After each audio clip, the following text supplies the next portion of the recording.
Croyez en l'évangile de l'eau et de l'esprit et défendez-le jusqu'à la fin. Luc 2, versets 36 à 40. Il y avait aussi une prophétesse, Anne, fille de Phanuel de la tribu d'Azer. Elle était fort avancée en âge et elle avait vécu 7 ans avec son mari depuis sa virginité. Restée veuve et âgée de 84 ans, elle ne quittait pas le temple et elle servait Dieu nuit et jour dans le jeûne et dans la prière. Étant survenue elle aussi à cette même heure, elle louait Dieu, et elle parlait de Jésus à tous ceux qui attendaient la délivrance de Jérusalem. Lorsqu'ils eurent accompli tout ce qu'ordonnait la loi du Seigneur, Joseph et Marie retournèrent en Galilée à Nazareth leur ville. Or l'enfant croissait et se fortifiait, il était rempli de sagesse et la grâce de Dieu était sur lui. Noël est arrivé. Ce serait vraiment merveilleux si tous les membres de l'Église faisaient l'œuvre de Dieu avec une seule foi et un seul cœur. Mais mon cœur est troublé quand ce n'est pas le cas. Tout au long de sa vie du ministère, l'apôtre Paul a aussi lutté le plus quand il trouvait des gens dans l'Église de Dieu qui ne croyaient pas dans la justice de Dieu même s'ils prétendaient y croire. Au sujet de ces gens, l'apôtre Paul dit qu'ils ne s'intéressaient qu'à leur propre envie. C'est parce que même si ces gens professaient croire en Jésus comme le Sauveur, ils ne se souciaient en réalité que de leur propre chair au lieu de croire dans la justice de Dieu. Combien ce serait nauséabond spirituellement de rencontrer des gens comme cela? C'est normal pour un être humain de porter un collier d'or, mais c'est un affront de voir un porc le porter. Nous ne pouvons pas supporter de voir le collier d'or sur une bête qui ne connaît pas sa valeur, comme il est écrit « Un anneau d'or au nez d'un pourceau, c'est une femme belle et dépourvue de sens » Proverbe 11, verset 22. Le succès et l'échec de chacun dépendent de Jésus-Christ. Si vous professez croire en Jésus-Christ qui est venu par la justice de Dieu, alors vous devez croire exactement dans la façon dont il a travaillé par l'évangile de l'eau et de l'esprit.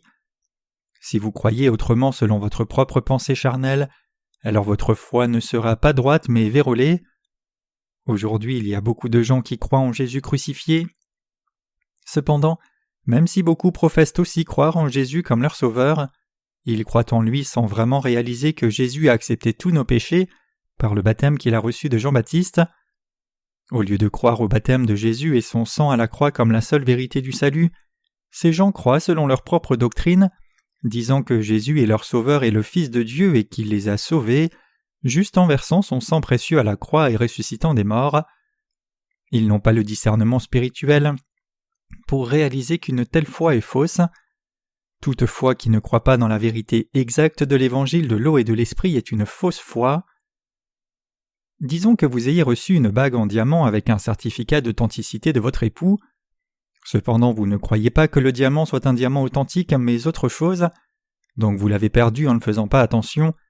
Combien ce serait insensé et ridicule!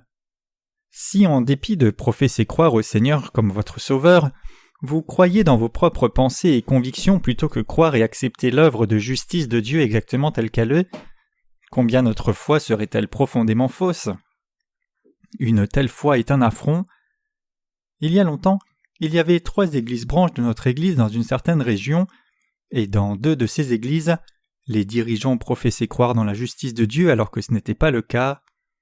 Ayant trompé leur propre conscience, ils servaient dans l'église de Dieu seulement pour poursuivre leur propre envie charnelle. Même s'ils étaient dans l'église de Dieu, ils essayaient d'exploiter les saints, les empêchant de faire des offrandes à l'église de Dieu, et leur disant de faire des offrandes plutôt à eux-mêmes. Ainsi ces pasteurs trompaient leur conscience pour remplir le ventre de leur chair. Mes chers croyants, je ne critique pas le fait que certains de vous mènent une vie charnelle même après être nés de nouveau. Plutôt, mon sujet c'est que même si nous sommes tous insuffisants dans notre chair, nous devons toujours servir l'évangile de l'eau et l'esprit dans nos vies. La seule requête, c'est que vous viviez pour l'évangile de l'eau et l'esprit en Christ qui vous donne la force. Cependant, il y avait de faux ouvriers dans l'Église de Dieu qui ne croyaient pas en l'évangile de l'eau et l'esprit même s'ils le connaissaient, prenaient avantage de la liberté des saints dans l'Église et essayaient de régner sur les saints pour combler leur envie privée dans la chair. Bien que Dieu les ait maintenant déracinés et jetés dehors, lorsque je pense à eux, j'ai toujours la nausée à cause de leur souillure. Mes chers croyants, Noël est là maintenant. Ceux qui croient dans la justice de Dieu peuvent se réjouir spirituellement en ce Noël, mais ceux qui ne croient pas dans la justice de Dieu ne peuvent pas se réjouir. Pourquoi se réjouiraient-ils?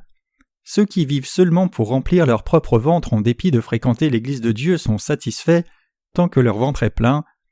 Ils ne se soucient pas que leur âme soit détruite ou pas. Ces gens ne sont rien de plus que des cochons à l'estomac rempli, les gens maudits spirituellement qui s'opposent à l'Église de Dieu. Paul luttait durant toute sa vie de ministère à cause de ce genre de gens. Moi aussi je lutte beaucoup quand je découvre qu'il y a des gens dans l'Église de Dieu qui ne croient pas dans sa justice. Donc je vous demande d'examiner votre foi attentivement en mettant la lumière de la justice de Dieu dessus. Voyez pour vous-même si vous croyez ou non en Dieu exactement dans la façon dont il vous a sauvé par sa justice. Il y a beaucoup de gens assemblés ici.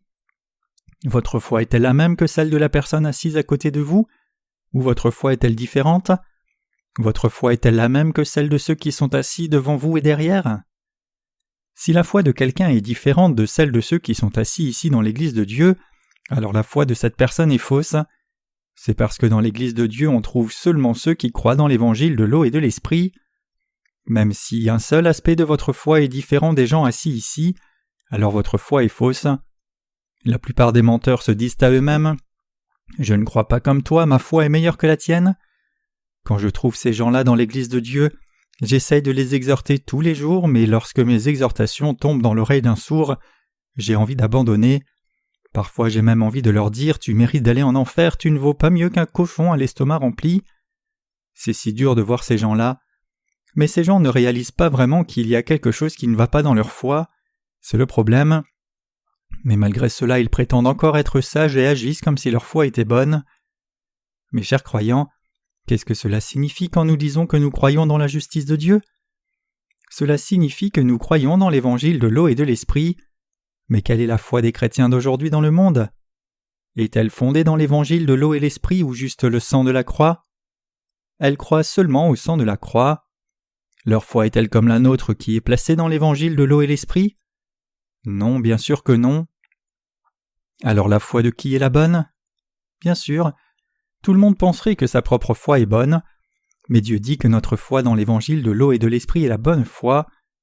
Mes chers croyants, beaucoup des nombreuses personnes qui prétendent être des chrétiens aujourd'hui ont une fausse foi.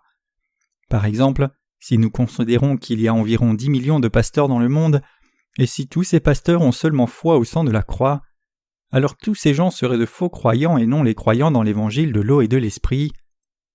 La foi dans l'évangile de l'eau et de l'esprit est la vraie foi.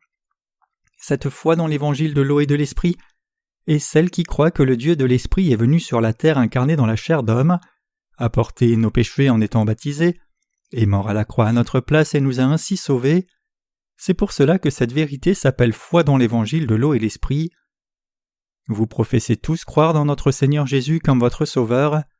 Cette foi que vous avez est-elle alors réellement basée sur la foi dans l'évangile de l'eau et l'esprit, ou est-elle basée sur une fausse foi? Même si vous croyez en Jésus, à moins que vous ne connaissiez exactement l'évangile de l'eau et l'esprit, y croyez correctement et vous soumettiez à cet évangile, votre foi est fausse. Ceux qui ne savent pas si leur foi est juste ou non, même s'ils sont dans l'Église de Dieu, ne sont pas plus que des cochons et des bêtes avec un estomac rempli. Ils peuvent être intelligents à leur façon, mais en réalité leur foi est erronée et elle les conduira en enfer, et ils sont ceux qui se sont infiltrés dans l'Église. Au lieu de passer ouvertement par la porte principale, ils se sont infiltrés comme des voleurs en utilisant une échelle et passant par une fenêtre. Ce n'est pas la foi correcte, c'est une fausse foi. Il y avait beaucoup de ces gens au temps de l'apôtre Paul, et il y a encore beaucoup de ces gens dans cette époque actuelle. Ces gens causent du trouble dans l'Église de Dieu et tourmentent les saints. Pourquoi? C'est parce que leur foi n'est pas spirituellement la même que la nôtre et ils ne servent pas la justice du Seigneur, alors ils tourmentent nos ministres et les saints nés de nouveau. La foi dans l'évangile de l'eau et de l'esprit peut-elle varier dans l'Église de Dieu en fonction de la personne?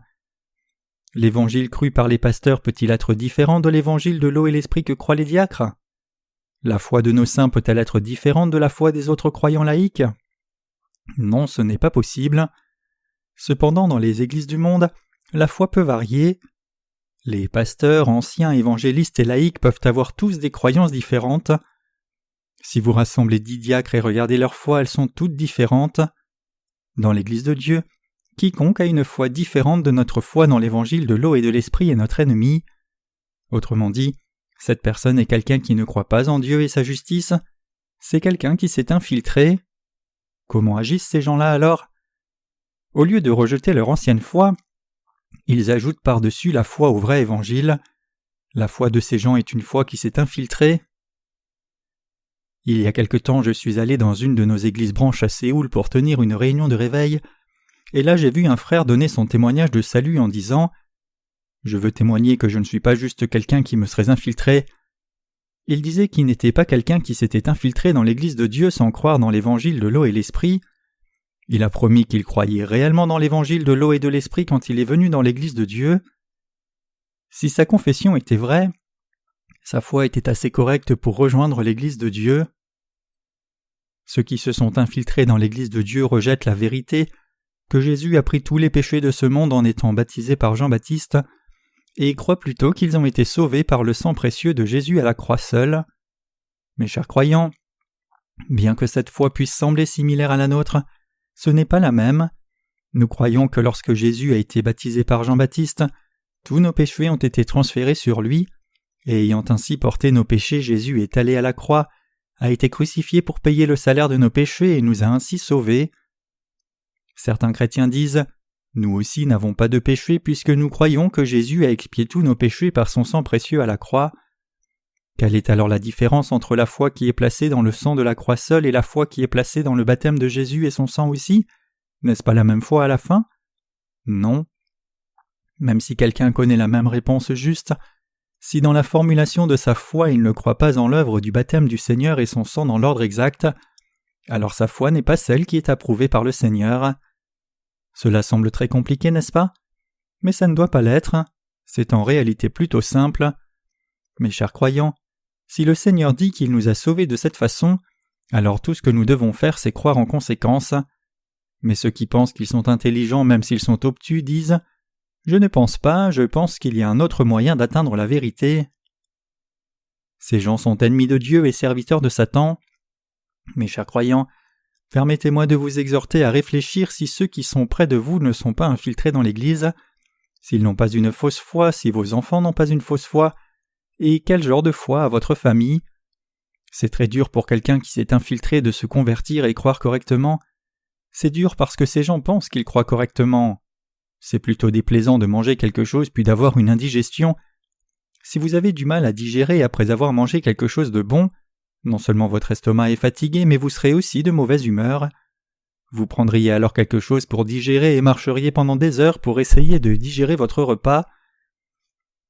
Si l'indigestion dure plus que quelques heures, votre humeur deviendra amère aussi. Ainsi, c'est quand nous sommes avec quelqu'un qui n'est pas sauvé que nous nous sentons au plus mal. S'il n'était pas sauvé du tout, alors nous le traiterions simplement en conséquence comme quelqu'un qui n'est pas sauvé. Mais s'il prétend être sauvé, alors nous devons le traiter comme s'il était sauvé, même s'il ne l'est pas. C'est dans des moments comme cela que nous sommes offensés. Nous nous sentons mal à l'aise parce que nous trompons notre propre conscience. Certains d'entre vous peuvent alors dire que nous devrions juste leur parler en disant « Désolé, mais tu n'es pas encore sauvé même si tu professes croire en l'évangile de l'eau et l'esprit. » Mais nous ne pouvons pas les écarter parce qu'ils croient ainsi. Que pouvons-nous leur dire de plus quand ils professent eux-mêmes croire aussi comme cela? Que pouvez-vous dire à quelqu'un qui pense qu'il croit aussi dans l'eau et le sang et que sa foi est correcte? Peu importe ce que nous leur disons, c'est inutile. Si tel est le cas pour quelqu'un ici, alors cette personne doit écouter sa propre conscience. Il dit reconnaître tel qu'il est lui-même de tout cœur devant Dieu.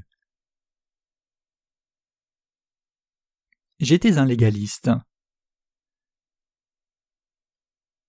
J'étais un strict légaliste et conservateur comme l'apôtre Paul avant qu'il ne rencontre Jésus-Christ ressuscité sur le chemin de Damas.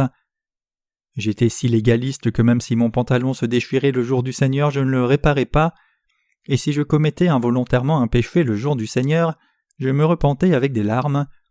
Je n'ai pas une seule fois pensé que ma foi au sang de la croix était une foi imparfaite devant Dieu. J'ai toujours cru que ma foi était parfaite. Cependant, avec le temps qui passait, j'ai vu comment ma foi portait de mauvais fruits et je ne pouvais résister mais devais reconnaître les limites de ma foi. J'ai commencé à relire la Bible en entier. En relisant la parole de Dieu que j'avais lue auparavant, je me suis arrêté devant un étonnement. La Bible dit que Jésus a enlevé tous les péchés du monde, et donc s'il les a réellement enlevés, il ne devait pas y avoir de péché dans le monde. Mais mon cœur a clairement du péché. Donc j'ai commencé à réfléchir. Comment Jésus a-t-il donc enlevé les péchés du monde? Qu'est-ce que cela signifie quand la Bible dit que Jésus a enlevé tous les péchés du monde ? Cela signifie-t-il que Jésus a enlevé seulement le péché originel comme le souligne le théologien, et que je dois être sanctifié de mes péchés personnels en faisant des prières de repentance chaque jour ? Quelle interprétation est la bonne ? Cependant, je ne pensais toujours pas que ma foi était erronée quand je regardais du point de vue doctrinal du christianisme que je connaissais. Avec le temps, j'ai commencé à servir dans une église après avoir été diplômé du séminaire. J'avais des doutes qui émergeaient quant à ma vie de foi, et en lisant la parole de Dieu, j'ai réalisé que j'étais complètement ignorant de la façon dont je pouvais être né de nouveau d'eau et d'esprit comme écrit en Jean 3 verset 5. Mais je devais enseigner mon assemblée, et donc vous pouvez imaginer combien c'était intenable. Si cela ne concernait que moi, peut-être que j'aurais géré mes doutes, mais quand j'essayais d'enseigner les autres, je réalisais que ma conscience ne pouvait pas tolérer cela. Si les croyances erronées n'étaient que les miennes, alors j'aurais pu les couvrir d'une certaine façon, mais je savais que mon assemblée ne pouvait pas recevoir la rémission parfaite des péchés en entendant l'évangile de la croix seul que je leur prêchais. Quand je prêchais l'évangile du sang de la croix, les gens entendaient l'évangile et croyaient, mais ils avaient toujours du péché. En les regardant, je pensais en moi-même que soit l'évangile de la croix auquel je croyais était faux, ou que ces gens ne croyaient pas en l'évangile exactement comme je le leur prêchais. Je pouvais voir que si les gens ne pouvaient pas être libérés de leurs péchés même après avoir cru dans l'évangile de la croix que je prêchais, alors ma foi était aussi fausse. Donc j'agonisais à ce sujet devant Dieu. Ce n'est que plus tard que j'ai trouvé la réponse dans l'évangile de l'eau et l'esprit. En ces jours-là, la question la plus troublante pour moi était de savoir pourquoi Jésus avait été baptisé. Donc j'ai demandé à beaucoup de gens, des pasteurs aux théologiens et professeurs de séminaire, mais personne ne pouvait me donner une réponse claire, pas une seule. Il n'y avait personne ni aucun écrit sur cette planète qui m'ait offert la réponse, donc j'ai commencé à lutter sur ce sujet. C'est au milieu de cette lutte que j'ai fréquenté une réunion de réveil tenue par les dits évangéliques. Certaines personnes sont venues vers moi et m'ont demandé si j'étais vraiment né de nouveau. Voyant comment ils me défiaient, j'ai été impressionné par la conviction énorme qu'ils avaient sur leur foi, et donc j'ai commencé à converser avec eux. J'ai eu une longue conversation avec eux, les écoutant attentivement, mais je ne pouvais pas trouver de point particulier de la foi chez eux. Tout comme Jésus a parlé avec les enseignants de la loi dans le temple durant 3 jours, je leur ai parlé pendant plusieurs jours. Mais une fois que c'était terminé, j'avais perdu mon respect pour le responsable de ce rassemblement. Les gens qui parlaient avec moi secouaient la tête, disaient qu'ils n'avaient jamais vu personne qui croit comme moi, et sont partis en reconnaissant la conviction de ma foi. Alors que je ne connaissais même pas l'évangile de l'eau et de l'esprit, et qu'en dépit de cela leur foi ne m'a pas semblé être la foi du tout. Pour essayer d'abréger une longue histoire, j'étais un pécheur devant Dieu en ces temps-là. Puisque Dieu avait dit que le salaire du péché c'est la mort, c'était une conclusion prévisible que je serais envoyé en enfer comme quelqu'un de pécheur, donc c'était une telle agonie pour moi que quelqu'un comme moi doive enseigner les autres. Combien c'est mal que j'enseigne les autres alors que je ne suis moi-même pas parfait. Les gens qui entendent l'évangile du sang de la croix de ma part vont porter les mêmes fruits que moi, et ne finiront-ils alors pas aussi en enfer ? Le jour suivant, au milieu de toute cette agonie et désespoir, j'ai demandé à un membre des évangéliques assis à côté de moi de me prêcher l'évangile de nouveau. Il était celui avec qui j'avais partagé la parole le premier jour où j'étais à la réunion de réveil. Cette personne m'a demandé « Pourquoi me demandes-tu de te prêcher l'évangile alors que tu le connais déjà et que tu y crois ?» Donc je lui ai dit « C'est parce qu'il y a du péché dans mon cœur, donc prêche-moi la parole de Dieu. » Si tu ne peux pas prêcher, alors au moins lis la parole de Dieu qui est en lien avec l'Évangile pour moi. Il a alors lu quelques passages de l'Ancien Testament, y compris le Lévitique, et finalement il est arrivé à Matthieu 3, versets 13 à 17 dans le Nouveau Testament. À ce moment-là, Dieu m'a donné une lumière de réveil étonnante. Un éclat silencieux s'est levé dans mon cœur. Après cela, j'ai fermé la Bible moi-même en disant à la personne « Arrêtons, c'est assez ». Je ne pouvais que fermer les yeux face à la lumière vive de la vérité qui remplissait mon cœur. Une demi-heure a dû passer avant que je ne me relève. J'avais enfin réalisé le vrai évangile de l'eau et de l'esprit. Mes chers croyants, même si j'ai tant agonisé et cherché de la sorte, aucune personne ne m'a fourni de réponse correcte. Cependant, la parole de Dieu a effacé les péchés de mon cœur. Cette parole de Dieu était la parole d'évangile de l'eau et l'esprit. Ma question a trouvé sa réponse dans Matthieu 3, verset 15. Tous mes doutes sont passés quand j'ai lu ce passage. Toutes mes inquiétudes ont cessé quand j'ai lu ce passage et fermé la Bible. J'ai réalisé que lorsque le Seigneur a été baptisé par Jean-Baptiste, il avait ainsi accompli toute justice. Le mot « ainsi » en Matthieu 3, verset 15 désignait l'imposition des mains dans l'Ancien Testament. Bien que je savais avec certitude la signification de l'imposition des mains, personne ne m'avait enseigné que le baptême de Jésus était identique à l'imposition des mains. La lumière de la connaissance de la vérité est entrée dans mon cœur. Comme une onde se répand sur un lac quand on jette une pierre, une petite onde s'est répandue dans mon cœur. Maintenant je vois. C'est ainsi que Jésus a porté mes péchés. C'est pour cela que Jésus est l'agneau de Dieu qui ôte le péché du monde. C'est pourquoi il a été crucifié et pourquoi il a dit « Tout est accompli », pourquoi il est ressuscité des morts, pourquoi il est maintenant assis à la droite de Dieu, et pourquoi il a dit que ceux qui croient cela sont sauvés du péché. Et c'est aussi pour cela que Jean 1, verset 12 dit « Mais à tous ceux qui l'ont reçu, à ceux qui croient en son nom, elle a donné le pouvoir de devenir enfants de Dieu. » C'est pour cela que la Bible dit que l'homme atteindra la justice de Dieu en y croyant, et pourquoi Hébreux chapitre 10 dit « Or là où il y a pardon des péchés, il n'y a plus d'offrande pour le péché. » Donc Jésus dit que nous devons être sauvés du péché en croyant dans la justice de Dieu. La lumière vive de la vérité a brillé sur mon âme, qui était enveloppée dans les ténèbres profonds, et la paix et tranquillité sont venues dans mon cœur. Après avoir lu Matthieu 3, versets 13 à 17, mon esprit est passé par toutes sortes de pensées se demandant « Cela signifie-t-il qu'il n'y a pas de croyants dans ce vrai évangile sur la planète ? Le christianisme est-il faux même s'il a une si longue histoire ? Maintenant même je crois toujours dans l'évangile de l'eau et de l'esprit et je le prêche toujours, et nombreuses âmes ont reçu la rémission des péchés en croyant dans l'évangile de l'eau et de l'esprit. Tous mes péchés ont été éradiqués par l'évangile de l'eau et l'esprit. En référence à cela, la Bible parle de naître de nouveau. Cependant, la plupart des chrétiens se trompent toujours sur le vrai sens de la nouvelle naissance. Certains des évangéliques ont dit que l'évangile de l'eau et de l'esprit a existé dans le monde entier, mais que de faux pasteurs ont corrompu l'évangile et que la foi est maintenant déviée et retournée au légalisme. Donc je leur ai demandé en retour, « Pasteur, en prenant votre pays en exemple, Horace G. Underwood était un ministère presbytérien et Henry G. Appenzeller était un missionnaire méthodiste. Ce sont les hommes qui ont diffusé l'évangile en Corée pour la première fois. Cela signifie-t-il alors que tous les théologiens des séminaires américains sont nés de nouveau en connaissant et croyant l'évangile de l'eau et l'esprit ? Sont-ils réellement nés de nouveau en croyant dans l'évangile de l'eau et l'esprit ?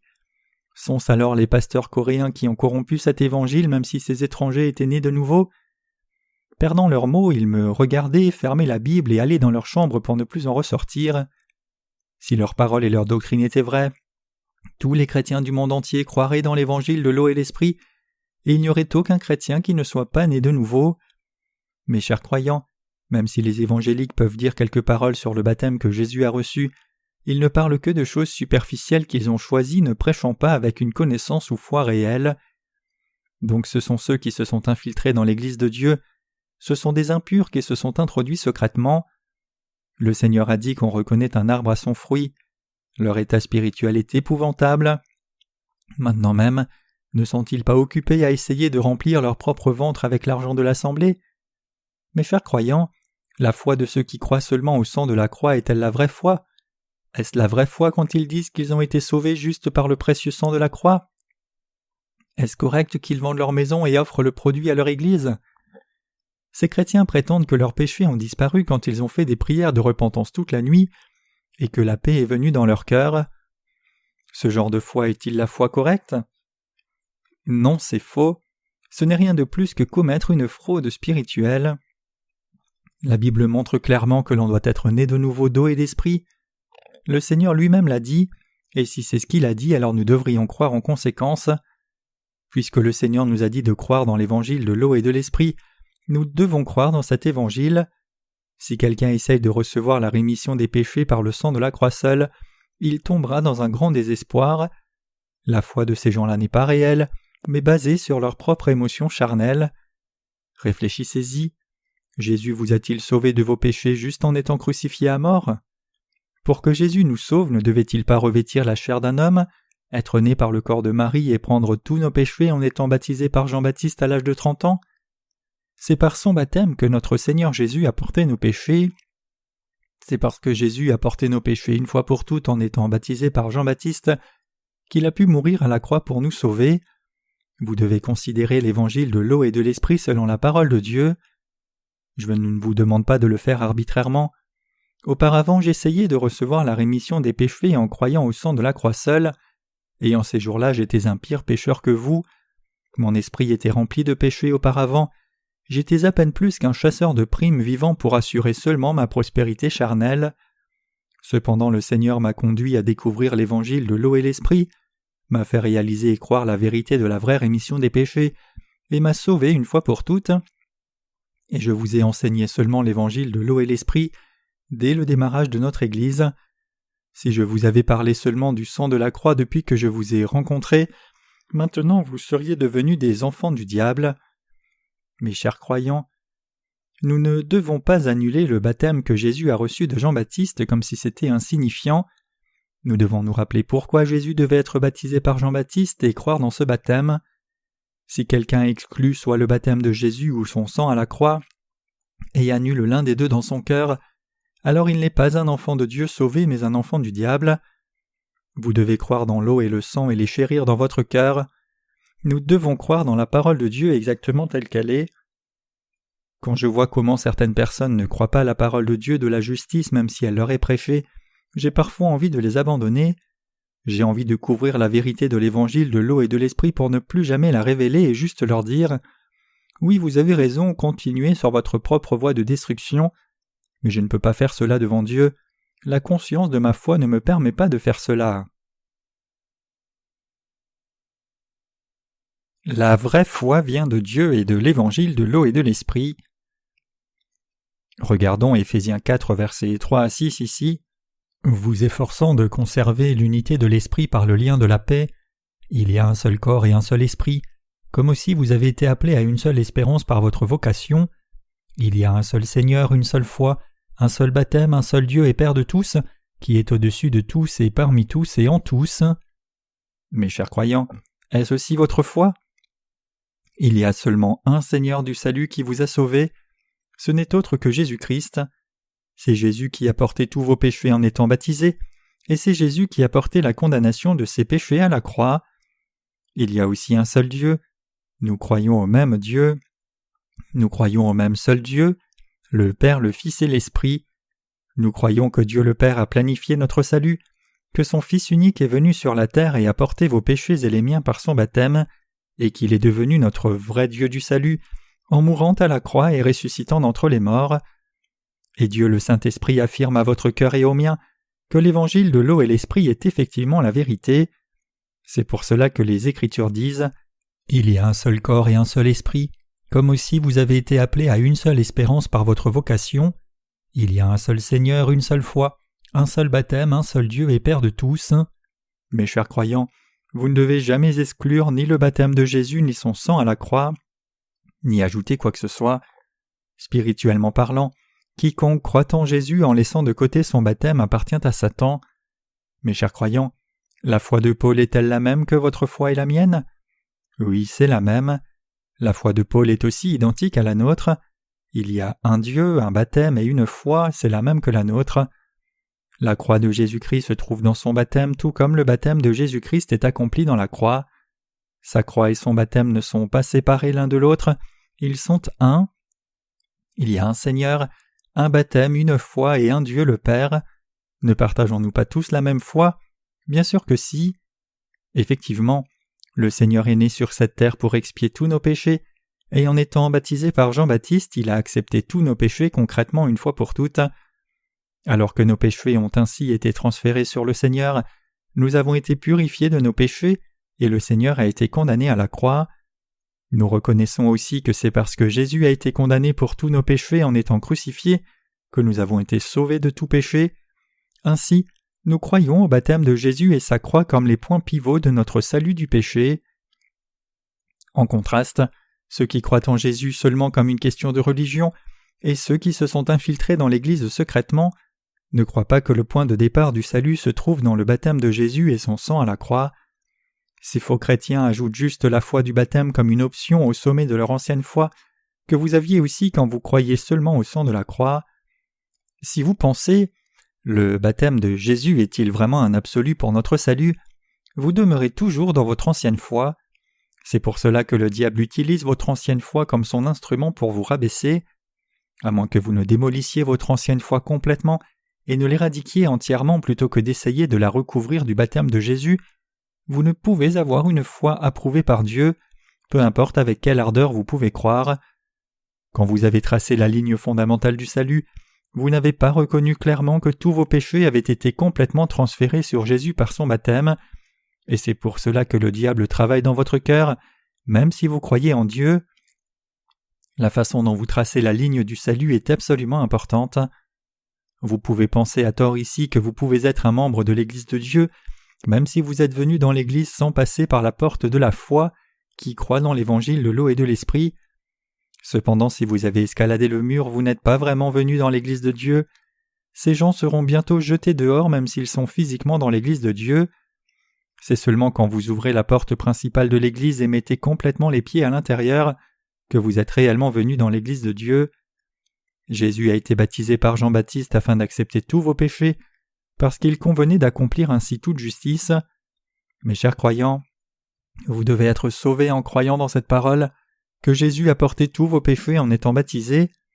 À travers cette parole de Dieu, vous devez croire que tous vos péchés ont été transférés sur Jésus.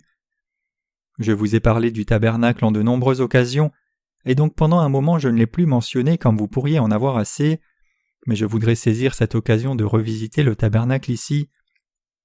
Le nom tabernacle est dérivé de la tente qui couvrait la maison de Dieu. Cela signifie une maison avec un toit de tente, indiquant qu'il y avait un toit couvert. Le tabernacle était séparé en deux endroits, une cour extérieure et une structure intérieure. Pour entrer dans le tabernacle, le lieu de demeure de Dieu, l'on devait d'abord passer par la porte de la cour du tabernacle, faite de fils bleus, pourpre et cramoisi et de fin lin retors. Chacune de ces couleurs implique les ministères du salut de Jésus. Le fil bleu signifie son baptême, le fil pourpre sa divinité, et le fil cramoisi sa mort à la croix. Cela signifie que vous devez d'abord effacer vos péchés en croyant dans ce que Jésus-Christ a fait pour vous, avant d'entrer dans l'Église, le lieu de demeure de Dieu. Si vous voulez naître de nouveau, vous devez transférer tous vos péchés sur Jésus-Christ en croyant dans son baptême sans faute, et vous devez aussi croire que Jésus-Christ devait porter la condamnation de tous vos péchés en mourant à la croix en les endossant. La Bible dit que l'on peut entrer dans le royaume de Dieu et devenir son enfant seulement quand on croit dans toutes ces choses. Si par contre quelqu'un ne croit pas dans l'évangile de l'eau et l'esprit, alors la Bible dit que cette personne ne peut pas recevoir le salut parfait, ni devenir enfant de Dieu, encore moins entrer dans son royaume. Jésus vous a sauvé par le fil bleu, pourpre et cramoisi et le fin lin retors. Quelle est la signification biblique de la couleur bleue ? Elle désigne le baptême que Jésus a reçu sur cette terre, par lequel il a porté tous nos péchés une fois pour toutes. Jésus a accepté tous nos péchés en étant baptisé. Que signifie la couleur pourpre ? Elle signifie que Jésus est le roi des rois, Dieu lui-même est notre être divin. Qu'en est-il de la couleur cramoisie alors ? Elle désigne le sacrifice que Jésus-Christ a fait en versant son sang à mort à la croix pour payer le salaire de nos péchés qu'il avait accepté par son baptême. La couleur cramoisie implique que Jésus a porté la condamnation de nos péchés.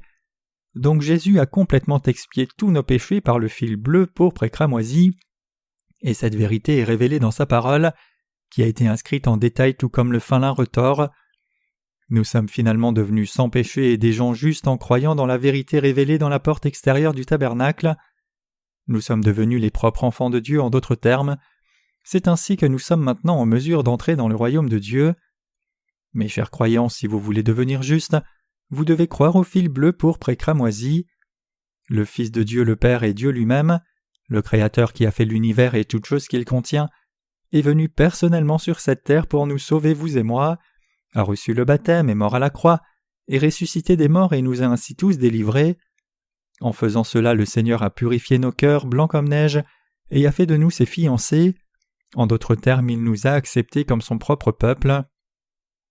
À moins que vous ne croyiez dans cette parole, vous ne pouvez entrer dans la maison de Dieu.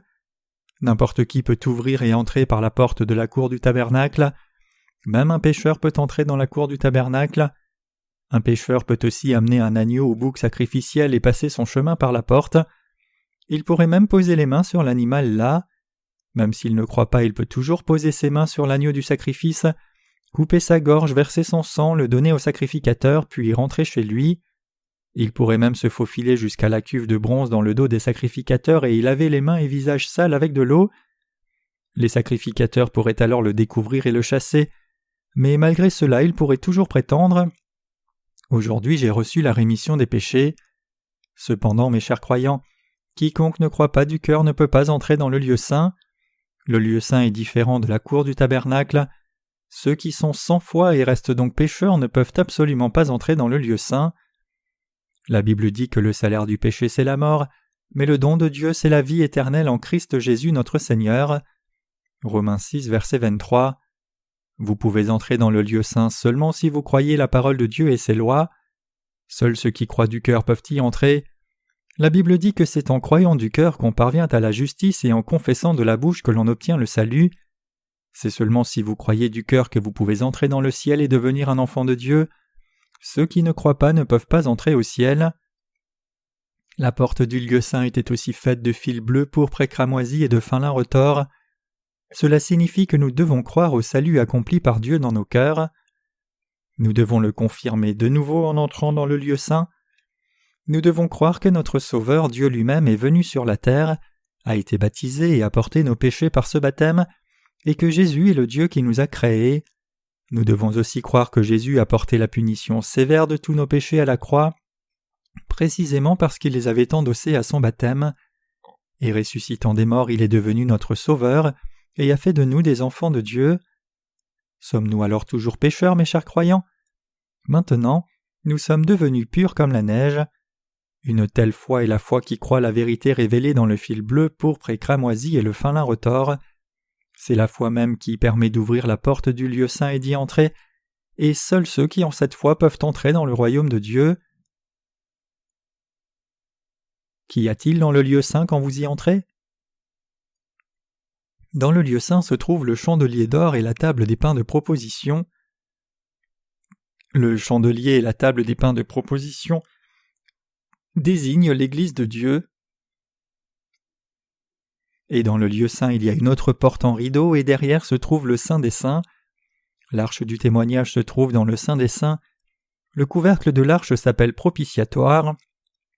C'est l'endroit où Dieu répand sa miséricorde, c'est-à-dire que c'est la demeure de Dieu. Une fois que nous recevons la rémission des péchés, nous commençons à nous confier en Dieu, et lorsque nous rencontrons des difficultés dès lors, nous allons dans sa présence pour demander son aide. C'est le propitiatoire. Lorsque nous approchons Dieu comme cela pour chercher son aide, nous devons examiner notre foi une fois encore. Nous devons nous demander si oui ou non nous croyons dans l'évangile de l'eau et l'esprit, et si oui ou non nous sommes effectivement devenus sans péché et purs. Dieu nous a permis de savoir cela à travers l'autel des parfums. Le souverain sacrificateur devait mettre le sang du sacrifice sur les cornes de l'autel une fois par an. Le jour de l'expiation, le souverain sacrificateur devait transférer les péchés annuels des Israélites sur le bouc sacrificiel, verser son sang et l'amener dans le Saint des Saints, le mettre sur l'autel des parfums et brûler le parfum. Ainsi, seul quelqu'un qui croit de la sorte en Dieu peut venir dans sa présence. Même si nous avons reçu la rémission des péchés de Dieu, lorsque nous nous tenons dans sa présence pour chercher son aide, nous devons examiner notre foi et nous assurer que nous croyons effectivement que le Seigneur a porté tous nos péchés et faiblesses par son baptême, et a porté la condamnation de tous nos péchés par sa mort à la croix. Mes chers croyants, c'est parce que nous croyons comme cela que nous pouvons approcher de Dieu le Père avec assurance et demander son aide. Nous pouvons venir dans la présence de Dieu en croyant dans l'évangile de l'eau et de l'esprit, qui se trouve dans la vérité spirituelle du fil bleu, pourpre et cramoisi et du fin lin retors. Cela signifie que lorsque nous venons devant Dieu pour le prier, nous devons méditer sur notre foi dans ce que le Seigneur nous a rendu parfaitement juste par les fils bleus, pourpre et cramoisis et le fin lin retors. À moins que nous ne méditions sur cette foi, sur le fait que le Seigneur a expié tous nos péchés, du péché originel à nos péchés personnels, et qu'il a été condamné pour cela, nous ne pouvons approcher de Dieu. Combien de fois Dieu nous a-t-il fait confirmer l'évangile de l'eau et l'esprit par le tabernacle ? Il nous l'a fait confirmer pas moins de 3 fois, d'abord à la porte de la cour du tabernacle, deuxièmement à la porte du lieu saint, et troisièmement au voile de la porte du Saint des Saints. Combien de fois vous et moi devons-nous alors confirmer notre foi ? Nous devons la confirmer quand nous croyons d'abord en Jésus, pendant que nous vivons nos vies de foi dans ce monde, et jusqu'à ce que nous allions vers le Seigneur. Puisque vous et moi prions Dieu chaque jour, nous devons confirmer l'évangile de l'eau et d'esprit à chaque fois que nous allons vers Dieu pour demander son aide. En vivant dans ce monde, vous et moi faisons constamment des erreurs, nous faisons mal même envers nos frères et sœurs, et comment pouvons-nous donc approcher Dieu sans traiter de telles fautes ? Quand Jésus est venu sur la terre, il a enlevé toute notre iniquité et tous nos péchés par le baptême qu'il a reçu de Jean-Baptiste. Jésus lui-même a dit à Jean-Baptiste en Matthieu 3, verset 15 « Laisse faire maintenant, car il est convenable que nous accomplissions ainsi tout ce qui est juste. » À partir de ce passage, nous savons que vos péchés et les miens ont été transférés sur Jésus quand il a été baptisé par Jean-Baptiste. Donc nous disons « Jésus, tu as porté tous mes péchés à ce moment-là, je crois cela. Tu as été condamné pour les péchés du monde à la croix pour nous, je crois cela aussi. C'est par cette foi que nous transférons toutes nos fautes sur Jésus, et c'est par cette foi que nous venons devant Dieu le Père et cherchons son aide. Avec cette foi, nous affirmons notre salut chaque jour de notre vie. C'est ce en quoi consiste la vie de foi. Nous sommes tous inappropriés dans notre vie, mais certains d'entre nous disent encore « J'ai déjà été sauvé, pourquoi dois-je confirmer ma foi tous les jours ?» Puisque nous sommes des êtres humains imparfaits, nous commettons des péchés jour après jour. Pour nous tenir droit devant Dieu tout le temps, nous devons nous appuyer sur l'évangile de l'eau et de l'esprit chaque jour. Nous devons méditer sur l'évangile et le confirmer dans nos cœurs sur une base quotidienne. Beaucoup de gens dans ce monde qui s'appellent eux-mêmes évangéliques, selon leur propre avis sans même rien savoir sur la justice de Dieu, ils insistent aussi sur le fait qu'ils n'ont pas de péché et qu'ils sont nés de nouveau par la foi. Ils publient des livres qui semblent d'abord prometteurs, mais qui sont en réalité dénués de tout contenu significatif quand on les lit. Mes chers croyants, pour entrer dans le royaume de Dieu, il est absolument indispensable que vous ayez foi au fil bleu, pourpre et cramoisi et au fin lin retors. Quiconque s'éloigne autrement de cette foi même un peu est quelqu'un qui s'est infiltré dans l'Église de Dieu, et ce n'est autre que ces gens-là qui sont des chasseurs de primes et des enfants du diable. Même s'ils ne comprennent pas l'évangile de l'eau et l'esprit, ils se comportent avec arrogance comme s'ils avaient foi, et ils essayent de régner sur l'assemblée tout entière. Mes chers croyants, toutes les portes du tabernacle étaient faites de fil bleu, pourpre et cramoisi et de fin lin retors, et la combinaison de ces couleurs était frappante et belle. Ainsi l'évangile de l'eau et de l'esprit est le bel évangile qui nous permet de venir dans la présence de Dieu sans faute. Nous devons donc confirmer ce bel évangile chaque jour. Même si vos actes quotidiens sont insuffisants et que vous commettez beaucoup de fautes devant Dieu, vous devez toujours méditer sur votre foi et venir dans sa présence par la foi. Avez-vous du péché ? Non. Malgré cela, chaque jour vous devez méditer sur votre foi qui est placée dans les fils bleus, pourpre et cramoisi et le fin lin retors. Vous devez méditer sur l'Évangile tout le temps. Même si vous avez reçu la rémission des péchés, à moins que vous ne confirmiez cet Évangile chaque jour, votre cœur sera souillé. Pour ouvrir la porte du Saint des Saints et y entrer, même le souverain sacrificateur devait d'abord transférer ses péchés et les péchés des Israélites en mettant ses mains sur l'animal à sacrifier hors du lieu saint, verser son sang et mettre ce sang sur les cornes de l'autel des parfums. Il devait aussi brûler les parfums et remplir le lieu saint de cet arôme. Ce n'est pas tout. Le souverain sacrificateur devait prendre le sang et passer le voile du Saint des Saints et en asperger 7 fois sur et devant le propitiatoire. Mes chers croyants, vous devez affirmer l'évangile de l'eau et l'esprit encore et encore. C'est alors seulement que vous pouvez garder la foi qui est parfaite aux yeux de Dieu, défendre cette foi et la diffuser aux autres aussi. Jésus-Christ nous a sauvés, vous et moi, parfaitement, à travers le fil bleu, pourpre et cramoisi et le fin lin retors. Nous devons avoir foi en cela. Le fin lin retors ici désigne du fil blanc. Quand votre esprit et le mien ont-ils été purifiés ? Par quelle foi vos péchés ont-ils été purifiés ? Par quelle parole de Dieu êtes-vous devenus purs ? Nous sommes devenus purs par la parole du baptême de Jésus et sa mort à la croix. Né sur la terre, Jésus a porté nos péchés en étant baptisé par Jean-Baptiste à l'âge de 30 ans et disant « Ainsi il convient que nous accomplissions toute justice ». Cela signifie que Jésus a porté tous nos péchés, les vôtres et les miens aussi. Quand il a été baptisé, il a porté tous les péchés de l'humanité. Tous vos péchés et les miens ont été transférés sur Jésus. Quand Jésus a été baptisé, tous nos péchés ont été transférés sur lui et effacés. Jésus, l'agneau du sacrifice, a porté tous nos péchés. Quand cela s'est-il passé? Tous vos péchés et les miens ont été transférés sur Jésus quand il a été baptisé, et quand il a été crucifié à mort, il a payé le salaire de nos péchés à notre place. Étant devenu notre Sauveur, Jésus a fait toutes ces choses pour nous. Il est devenu notre Sauveur par l'eau et le sang. À travers l'eau, le sang et l'Esprit, le Seigneur a fait de nous les enfants de Dieu. Mes chers croyants, votre foi en Jésus ne devrait pas être une question de religion. Je vous exhorte à ne pas croire en Jésus simplement comme une question de religion, disons juste ce que vous croyez au Sauveur et au christianisme.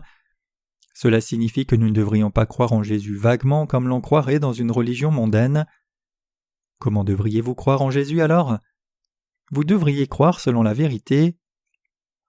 Dieu nous a rendus complètement sans péché par le fil bleu, pourpre et cramoisi et le fin lin retors. C'est ce que vous devez croire.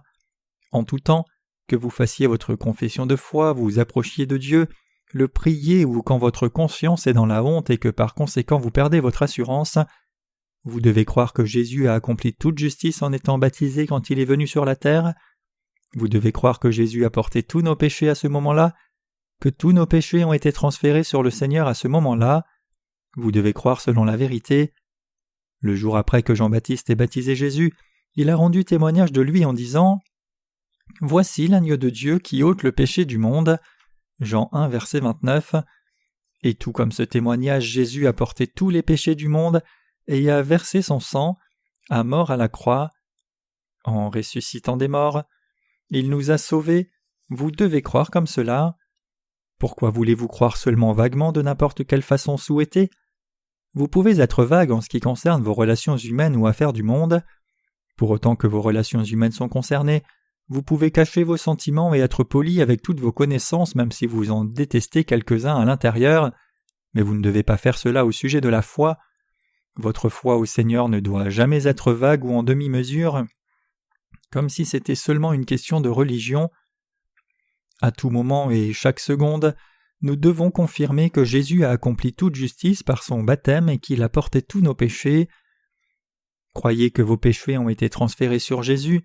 Croyez que Jésus a porté les péchés du monde à la croix et porté leur condamnation en étant crucifié. C'est ainsi que vous devez croire. Ne soyez pas si insensés et obstinés pour croire en Jésus comme votre Sauveur de la façon dont vous le voulez, en disant juste avec vos mots que Jésus a enlevé vos péchés sans réellement comprendre le processus à travers la parole de Dieu. Plutôt, vous devez confesser exactement comment Jésus a enlevé vos péchés.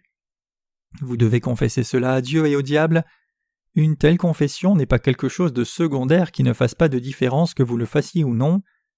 À moins que vous ne fassiez cette confession explicitement, le diable bâtira sa maison dans votre cœur, régnera sur vos pensées et vous changera en quelqu'un qui n'a rien à voir avec Dieu. Même si vous croyez en cet évangile et avez été sauvés, si votre confession de foi est vague, le diable commencera à vous traîner, vous verrez la mort à la fin. Mes chers croyants, il est absolument indispensable que vous ayez la bonne connaissance et la bonne foi et fassiez votre confession de foi correctement. Jésus est Dieu lui-même et le Créateur. Il a abandonné sa gloire pour venir sur la terre à l'image de sa créature, pour nous sauver par son baptême et le sang, et il nous a sauvés par l'évangile de l'eau et l'esprit. Nous ne devons pas exclure un tel salut en un amour si glorieux que Dieu a pour nous, comme si cela ne signifiait rien. Nous devons croire véritablement. La plupart des Coréens connaissent Jong Geun, un combattant vénéré de l'indépendance. Même dans ce monde, ce qui mérite le souvenir devrait être commémoré. Comme quelqu'un qui a combattu inlassablement pour l'indépendance de la Corée pendant son assujettissement au règne colonial japonais, Jong Geun devait être commémoré par tous les Coréens dans les âges à venir. Même si beaucoup de temps est passé, tout Coréen devrait le connaître et enseigner ses enfants à son sujet. Bien que je sois chrétien, j'ai beaucoup de respect pour le patriote Han. Un dirigeant chrétien en Corée a dit une fois qu'il révérait Wonyo, un moine bouddhiste coréen célèbre qui a vécu il y a 1400 ans. Les bouddhistes en Corée exagèrent les accomplissements de leurs ancêtres. Par exemple, Samyung, un grand moine bouddhiste d'il y a environ 500 ans, aurait prétendument possédé des pouvoirs surnaturels. Selon la légende, les Japonais l'auraient enfermé dans une pièce et l'auraient chauffé pour le cuire vivant, mais quand ils ont ouvert la porte, ils ont vu de la glace dans la pièce. Un autre exemple, l'on dit aussi que ce moine se serait assis dans un champ enneigé mais sans faire d'empreinte. En tout cas, ce moine était humain. À moins qu'il ne soit protégé par Dieu, tout le monde brûle dans le feu et laisse une empreinte dans la neige.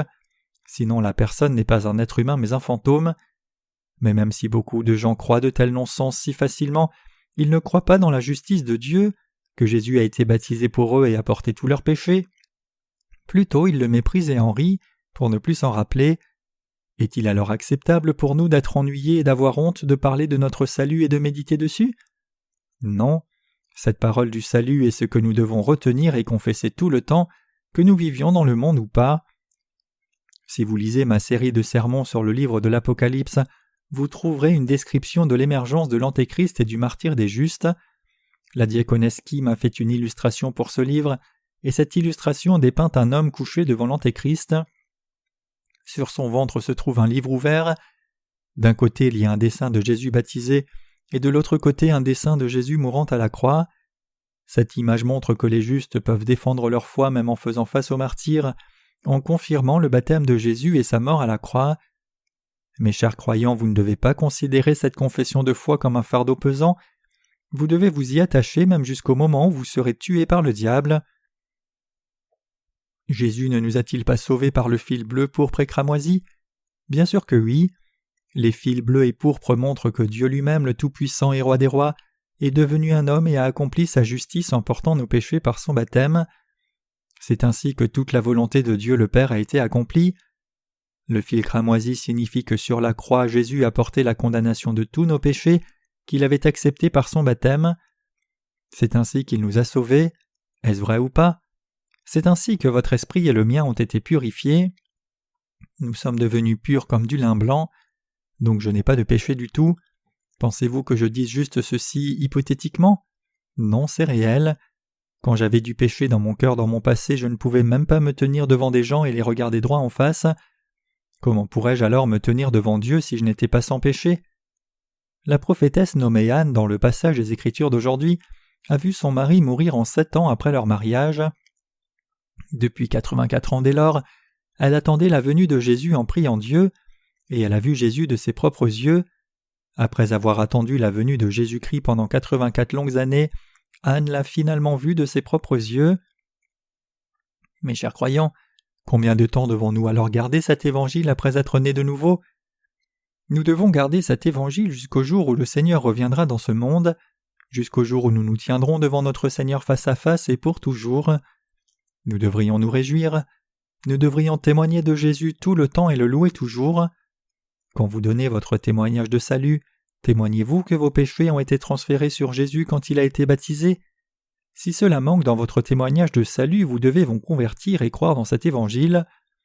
Si votre foi n'inclut pas la croyance que vos péchés ont été transférés sur Jésus quand il a été baptisé et que toute la justice a ainsi été accomplie, alors cela ne peut que signifier que vous n'êtes pas sauvés. N'est-ce pas vrai? Bien sûr que si.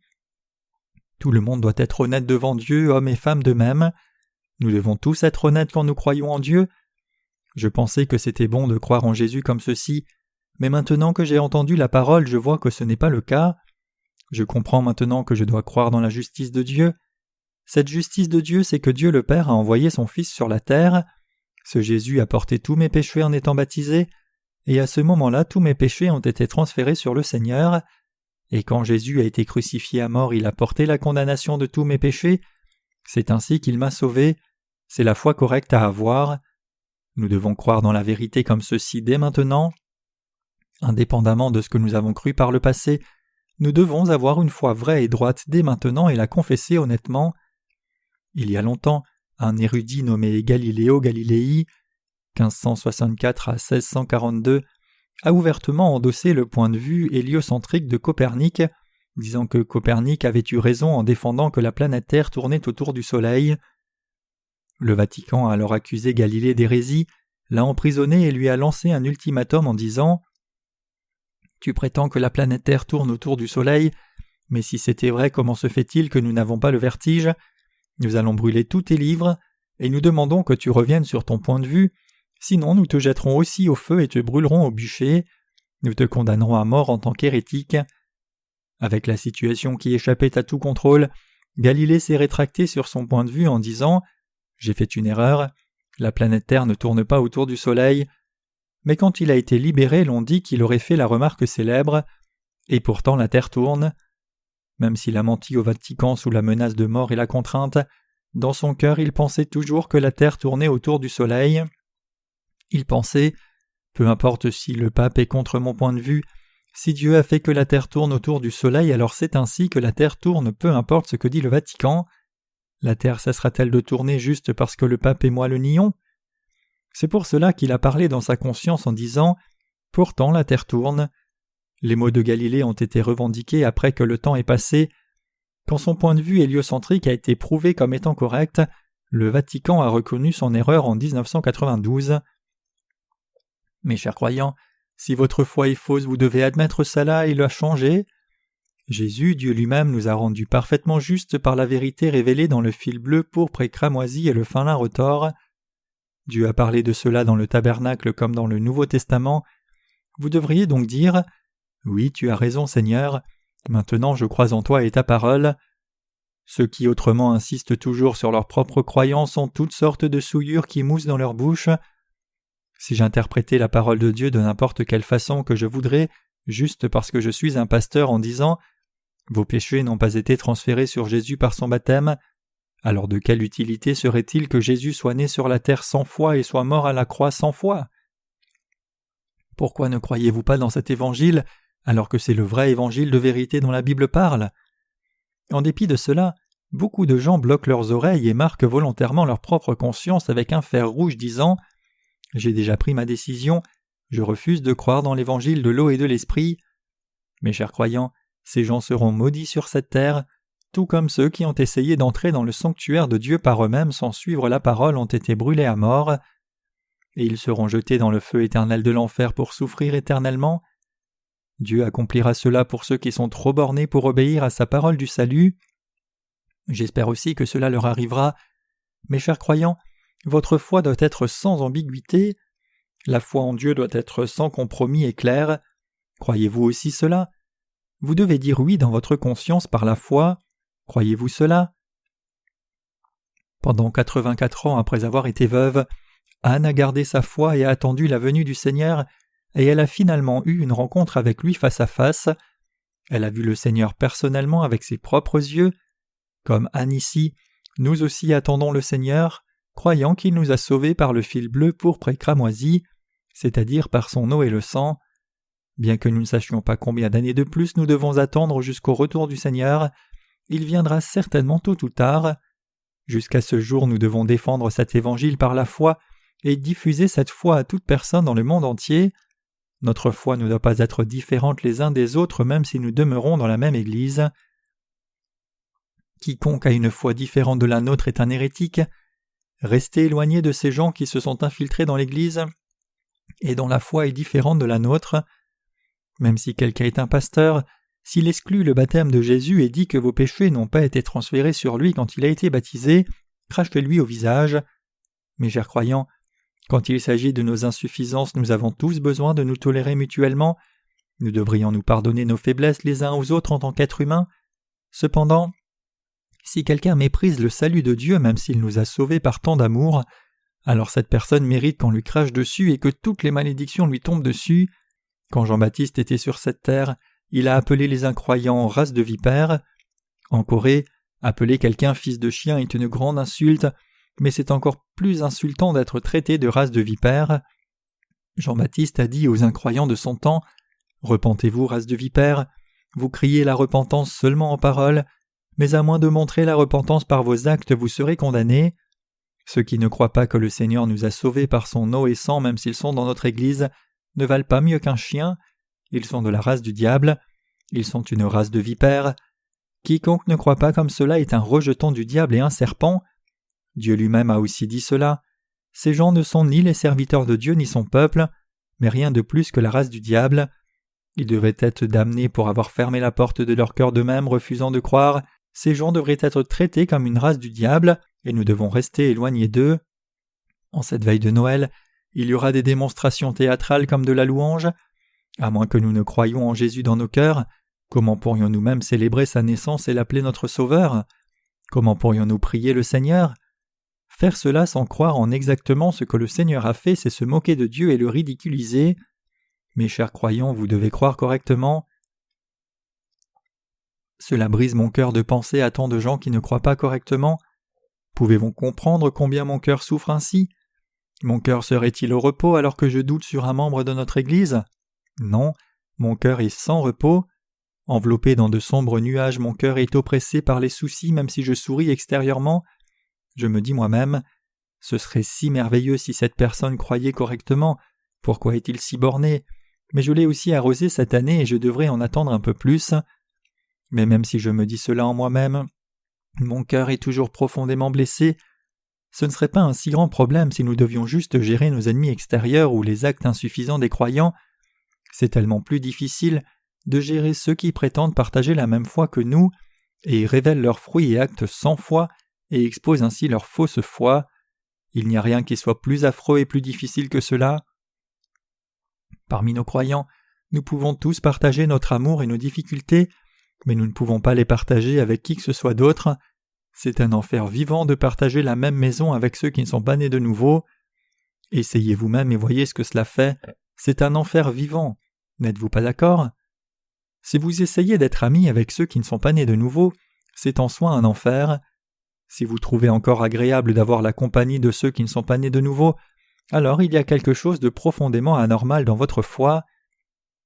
C'est parce que vous êtes le même genre de personne qu'eux. Mes chers croyants, nous qui sommes nés de nouveau avons un honneur à maintenir. Nous ne pensons pas que quelqu'un qui n'est pas né de nouveau soit un être humain droit, même si cette personne est la plus belle femme au monde ou l'homme le plus puissant. Vous devriez avoir une conversation seulement avec quelqu'un qui est digne de votre attention. Comment pouvez-vous donc parler avec n'importe qui? Je n'ai pas de respect pour ceux qui s'opposent à l'évangile de l'eau et l'esprit. Je ne leur dis même rien de profane parce qu'ils ne méritent aucune attention du tout. Ils n'ont rien à voir avec nous. Au minimum au moins, tout croyant né de nouveau a un honneur à maintenir. Quel genre d'honneur est-ce? C'est l'honneur d'être les gens sauvés de Dieu. Bien que l'Église née de nouveau puisse avoir des membres qui sont imparfaits dans leur nature humaine, ceux qui sont nés de nouveau devraient au moins reconnaître les autres croyants nés de nouveau et être avec eux. La prophétesse Anne ici attendait la venue de Jésus-Christ depuis 84 ans en priant avec dévouement pour son peuple. En lisant le passage des Écritures d'aujourd'hui, j'ai été impressionné par cette femme. J'ai pensé que c'est parce qu'elle avait une telle foi que Jésus lui a permis de le rencontrer face à face. Dieu nous a donné une telle foi à nous aussi. Nous devons tous nous attacher à cette foi jusqu'à la fin, et nous devons méditer sur l'Évangile tout le temps, le confesser et le reconnaître chaque jour. Ce n'est pas terminé à la fin de notre culte de louange d'aujourd'hui. Nous devons reconnaître l'Évangile dans notre vie quotidienne, et le jour suivant quand nous nous rencontrons à nouveau, nous devons à nouveau louer le Seigneur avec joie. Et lorsque vous et moi trébuchons sur nos insuffisances, lorsque nous prions Dieu, nous devons confirmer l'Évangile une fois encore et y placer notre foi de nouveau. Cela doit se faire chaque jour. Méditant sur l'Évangile en renouvelant notre foi chaque jour, nous devons remercier Dieu et lui donner toute la gloire. Vous pensez probablement que j'allais dire quelque chose de bien et de facile puisque c'est le temps de Noël, mais c'est possible seulement si mon cœur est en paix. Comment mon cœur peut-il être en paix s'il y a tant de gens qui vont droit en enfer à cause de leur incrédulité? Ces gens sont si bornés que c'est comme s'ils avaient pris la décision d'aller en enfer. Étant donné cela, comment mon cœur peut-il être au repos? Il y aura quelques sketchs bibliques et de la louange pour la veillée de Noël. Les membres de votre famille pourront être là volontiers, de même que d'autres âmes, donc je ferai un sermon court et doux ce jour-là, pour le cas où ils s'ennuient de trop. Donc ne vous inquiétez pas pour amener de nouveaux visiteurs puisque je ferai un sermon court et redescendrai rapidement. Mes chers croyants, croyez-vous véritablement dans l'évangile de l'eau et l'esprit? Combien de portes contient le tabernacle? Il y en a 3. Chacune de ces portes est faite de fils bleus, pourpres et cramoisis et de fin lin retors. Lorsque le souverain sacrificateur entrait dans la cour ou le lieu saint, il devait traverser ces portes qui étaient tissées de fils bleus, pourpres et cramoisis et de fin lin retors. Combien de fois ai-je dit que vous deviez confirmer votre salut? Vous devriez l'affirmer chaque jour et à tout moment. Vous devez toujours reconnaître l'Évangile. Certains d'entre vous peuvent penser alors que cela suffirait de faire juste une confession de foi, se demandant pourquoi je parle toujours de la même chose tous les jours. Cependant, nous devons parler de l'Évangile de l'eau et de l'Esprit jusqu'au jour du retour du Seigneur, prêcher cet Évangile, et par cela nous devons remercier Dieu. C'est parce que nous sommes tous faibles. Si un nouveau membre rejoint notre Église, nous devrions lui prêcher l'Évangile et lui demander de nous donner son témoignage de salut. Et s'il ne professe pas un clair témoignage de foi, alors nous ne devrions jamais l'appeler frère, mais plutôt le considérer comme quelqu'un à qui nous devons prêcher l'Évangile. L'Église de Dieu n'a pas d'autre entrée. Quiconque veut s'y joindre doit avoir foi sans ambiguïté, qui dit qu'il croit au baptême de Jésus, sa croix et sa résurrection, et que son cœur est ainsi sans péché. C'est alors seulement que quelqu'un devient membre de l'Église de Dieu. La Bible déclare qu'il y a une seule foi, un seul Seigneur et un seul baptême. Nous avons tous la même foi. Si vous voyez quelqu'un dans l'Église qui ne partage pas la même foi, parlez-lui jusqu'à ce qu'il y arrive, et si c'est absolument impossible, laissez-le aller sur un chemin séparé. Vous devez vous écarter de ce genre de gens. Nous pouvons tous comprendre comment certaines personnes peuvent toujours avoir quelques manquements même après avoir cru dans l'Évangile, mais ne pas croire dans cet Évangile est complètement inacceptable. En d'autres termes, c'est de loin trop problématique de voir quelqu'un qui est trop rempli de lui-même pour croire dans l'Évangile. Ceux qui ne croient pas en l'Évangile tendent à se forcer eux-mêmes. Il est naturel pour quelqu'un qui prétend être une princesse d'être beaucoup plus prétentieuse que la vraie princesse. N'est-ce pas vrai? Mes chers croyants, vous devez croire dans l'Évangile de l'eau et de l'Esprit de tout votre cœur. Je vous demande cela pour votre propre bien. Et vous devez aussi prêcher cet Évangile aux autres âmes. Ils peuvent être sauvés seulement si nous diffusons cet Évangile. À moins que nous le prêchions, aucune autre âme ne peut être sauvée. Ceux qui ne croient pas dans l'Évangile de l'eau et de l'Esprit peuvent-ils aussi être sauvés s'ils disent juste qu'ils croient en Jésus d'une quelconque façon? Pouvons-nous dire que ces gens sont des gens sauvés? Vous devez mettre cela au clair. Ces gens sont-ils sauvés ou non? Non, ils ne le sont pas. À moins qu'ils ne croient dans cet Évangile, ils ne sont pas sauvés, peu importe combien ils jeûnent et prient souvent, et même s'ils consacrent leur vie entière au Seigneur sans se marier. Maintenant même les Coréens vivent dans 2 pays séparés, divisés entre le Nord et le Sud sur les différences idéologiques. Même si le peuple de Corée est le même peuple, le système politique est différent, tout comme les lois sont différentes. Donc juste parce que nous sommes de la même nation, nous ne devrions pas embrasser les Coréens du Nord inconditionnellement. Même si les Coréens du Nord sont de la même nation que nous, ils ne sont clairement pas concitoyens. Beaucoup de Coréens du Nord vivent en Corée du Sud en tant que réfugiés. Nous les embrassons comme notre propre peuple seulement s'ils montrent clairement de la loyauté à notre pays. Mais supposez qu'il y ait un réfugié qui refuse de le faire. Quiconque n'a pas une réelle loyauté claire est un espion. Les espions doivent être traités comme des espions.